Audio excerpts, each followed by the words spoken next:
Y como todos los jueves, estamos en comunicación con Alejandro Otero, nuestro columnista económico. Hola Alejandro, ¿cómo estás? ¿Qué tal, Gabriela? Buen día, ¿cómo estás? Muy bien. En realidad no tan bien. Siempre arrancamos de la misma manera, me parece. Tengo el muy bien incorporado, pero después me acuerdo de la nada que hay situaciones en lo que es económico, principalmente con la cuestión del empleo en nuestro país, que me agobian bastante.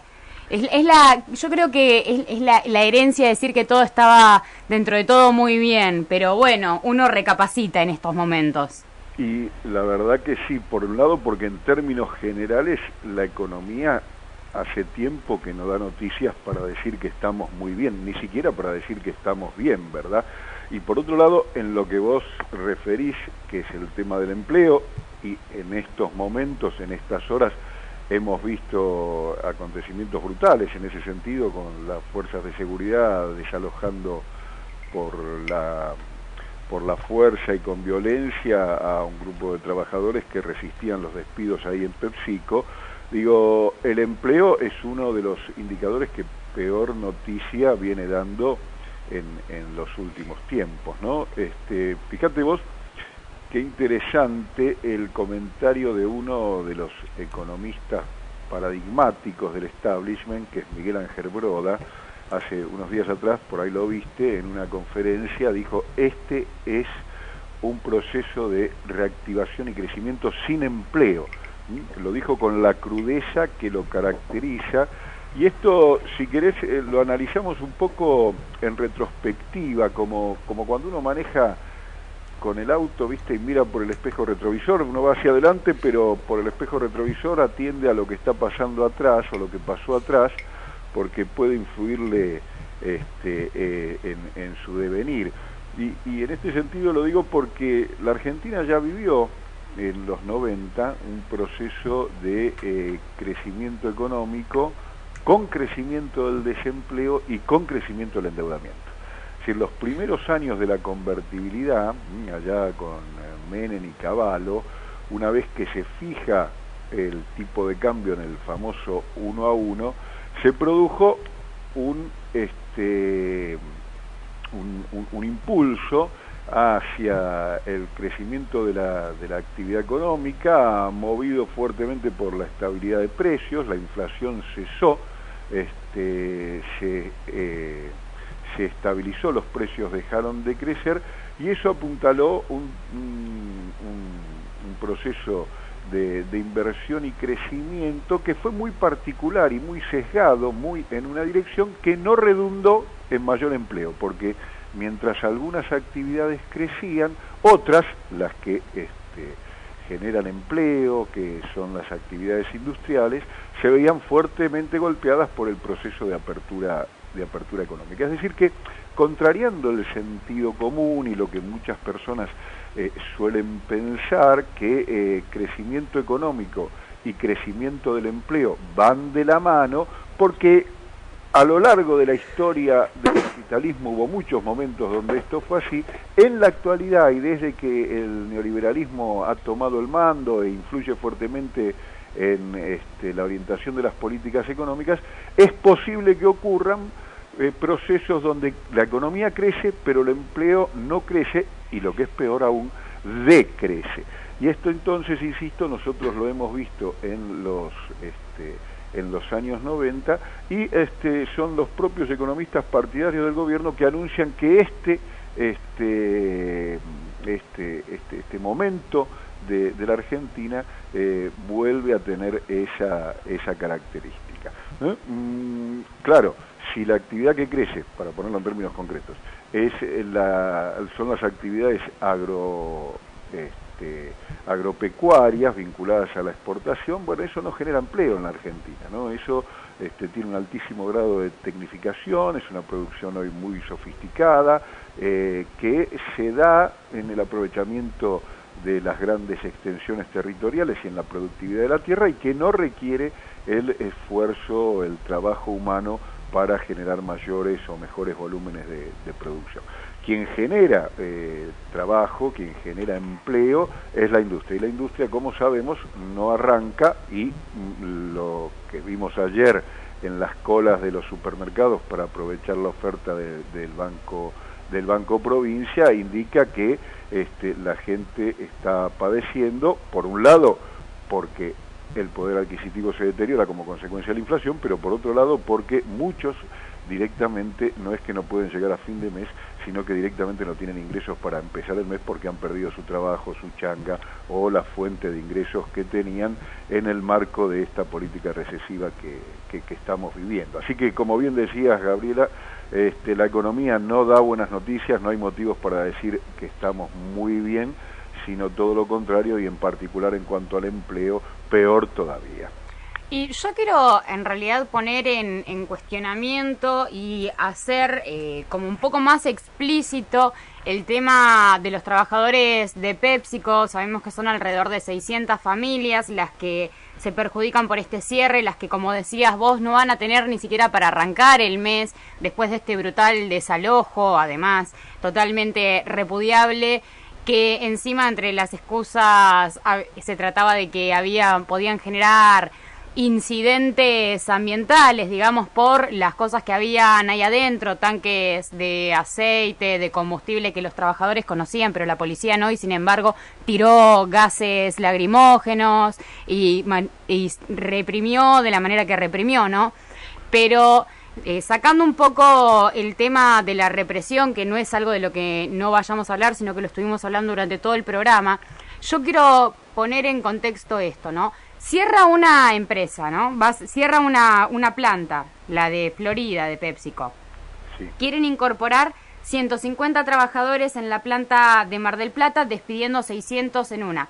Un cambio que le conviene bastante a la empresa porque, bueno, vamos a ser sinceros, son 450 puestos de trabajo menos que tienen que pagar. Pero además de eso, lo que hacen para paliar las situaciones, como se abrieron las importaciones y se destruye la economía regional, y este es un ejemplo muy puntual de esto, abren las importaciones de sus empresas en Chile, las empresas de PepsiCo en Chile, para traer los snacks, los productos que ellos fabrican a Argentina, para seguir abasteciendo el mercado con productos que se fabrican en otro país. Cerramos la empresa que tenemos en el país. Como nos sale más barato importar que mantener a trabajadores, que mantener una planta funcionando, importamos desde otro país donde, bueno, el neoliberalismo funciona hace rato, digamos, y los trabajadores muchos derechos no pueden reclamar, que es el caso de Chile. Vamos a directamente ahorrarnos 450 sueldos y la mantención de una planta en cuanto a luz, gas, agua y diferentes servicios. Y bueno, vamos a dejar a estos 600 trabajadores en la calle reprimidos, totalmente violentados, porque eso también es parte dentro de este plan, porque este modelo no cierra sin represión. Los vamos a dejar en la calle, reprimidos, violentados, para que, bueno, después se sumen esta masa de desempleados que vayan a trabajar por 2 mangos a otro lado. Claro, Gabriela, la verdad que lo contextualizaste muy bien.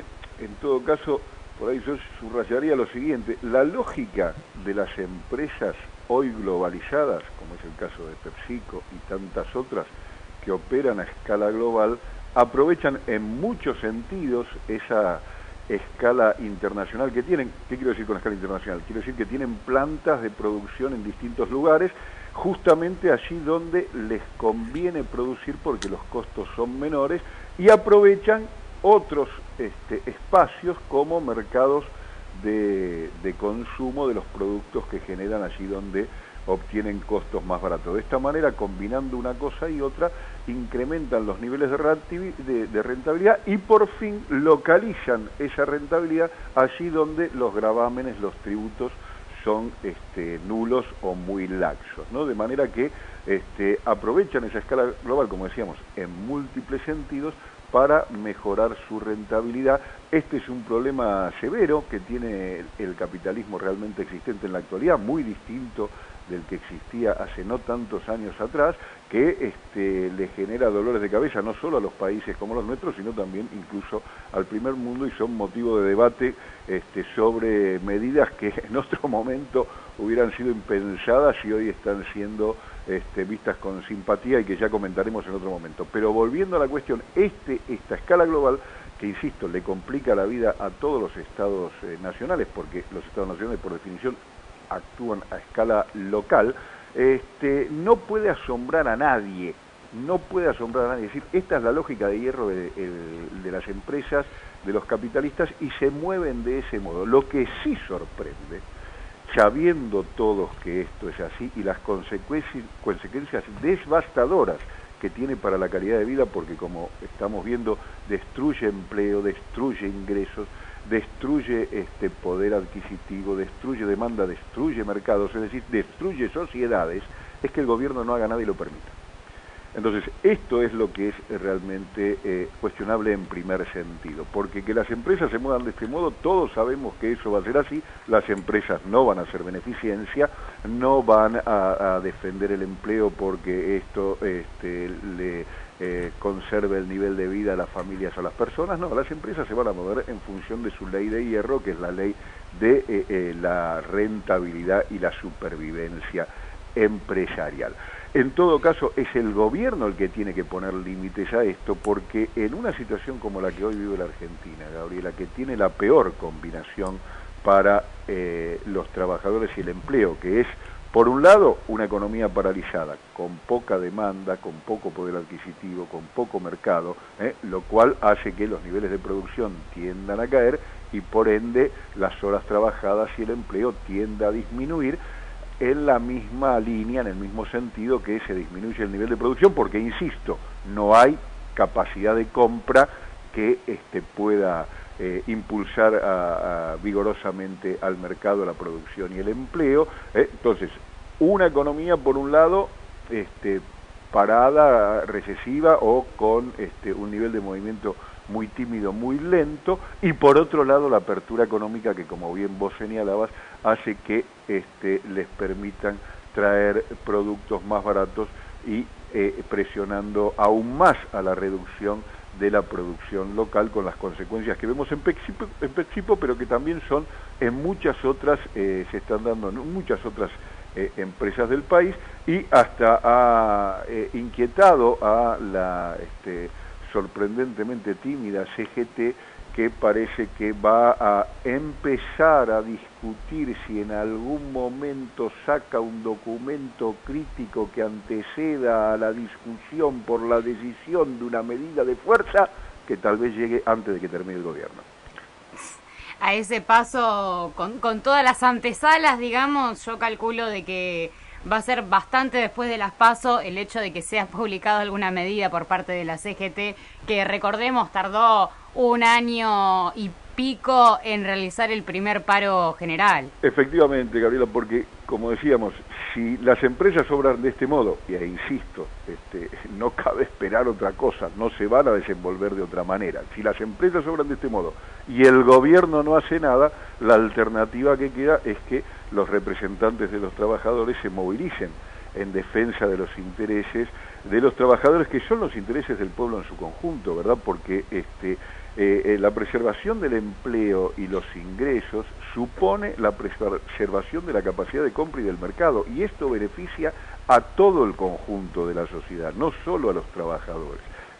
Preservar el poder adquisitivo de los trabajadores, preservar el empleo de los trabajadores, es evidentemente bueno para los trabajadores, pero también lo es para todos los que vivimos en este país, porque ahí se sostiene el poder de compra, se sostiene el mercado, y entonces se sostienen muchos otros empleos que también están asociados a la vigencia de ese poder de compra que estamos viendo es destruido por este accionar de las empresas, que no parece preocupar al gobierno y tímidamente está empezando a inquietar al sector más organizado de los trabajadores.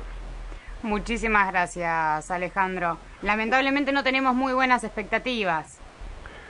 Siempre la historia demuestra que la gente tiene el buen tino de no dejarse arrastrar por este tipo de políticas, y la gente establece y encuentra métodos de defensa y de lucha, y a la larga triunfa. El tema es el recorrido, ¿verdad? Y los costos que quedan en el medio, porque lo que es de lamentar es que se trata de costos y de sufrimientos evitables. Entonces, realmente preocupa, molesta a esta altura la suaré del desarrollo del capitalismo, de la experiencia acumulada, que costos y sufrimientos evitables vuelvan a reiterarse como si fueran la primera vez. Bueno, muchísimas gracias, Alejandro, y lo que sabemos es claramente hace falta una decisión política de ayudar a los trabajadores y al pueblo en general en nuestro país, una decisión que se está tomando siempre para el lado de las empresas. Efectivamente, la respuesta, Gabriela, a este tipo de situaciones es política, no es técnica, ni mucho menos azarosa o mágica, es política. Bueno, nos vemos entonces o hablamos, no sé si la semana que viene porque empiezan las vacaciones, tengo entendido de que vas a disfrutar un tiempo también de vacaciones. Bueno, pero eso no obsta que podamos seguir haciendo la columna. Perfecto, entonces nos volvemos a encontrar el jueves que viene con más datos sobre cómo está la economía en nuestro país. Muy bien, nos vemos, Gabriela, que pasen lindo, hasta luego.